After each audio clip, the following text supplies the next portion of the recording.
you can't be seen to be making money commercially, but at the same time saying you're serving the people, because you can't get paid by both. How do you think the royals reacted to Harry and Meghan's time cover? Well, I mean, I think it's just a bit more of the same, isn't it? I mean, I think the public found it quite amusing. And I mean, and if you're saying that in the top 100 influencers in the world, you've also got Britney Spears and Dolly Parton, I'm not sure Time magazine is quite what it was. Do you think that we will soon see Harry and Meghan, attending more of these award shows and doing more things, more as celebrities rather than royals?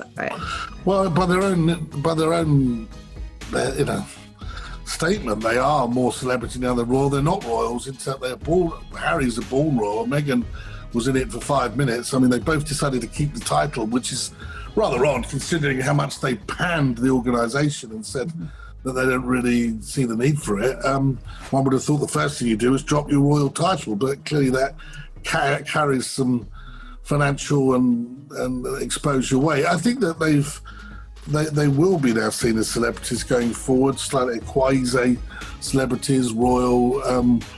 But that's the sort of path they've chosen, isn't it? Doing the interview, the James Corden interview, all these sort of things. And they've sort of cheapened the mystique a little bit. I don't know what direction they're going to go in. I think that they may have had sort of a plan where they were halfway in and halfway out. That wasn't going to happen from Prince William more than anybody said you can't have it both ways. And I think they're probably finding their feet at the moment. They've had their second baby, and they've now got to start fulfilling some of these promises for the big bucks that they've been signed up for. Mm-hmm. So Prince William was kind of the one that said that you can't have it, but he was certainly at the meetings where the Queen was obviously the person that ruled overall.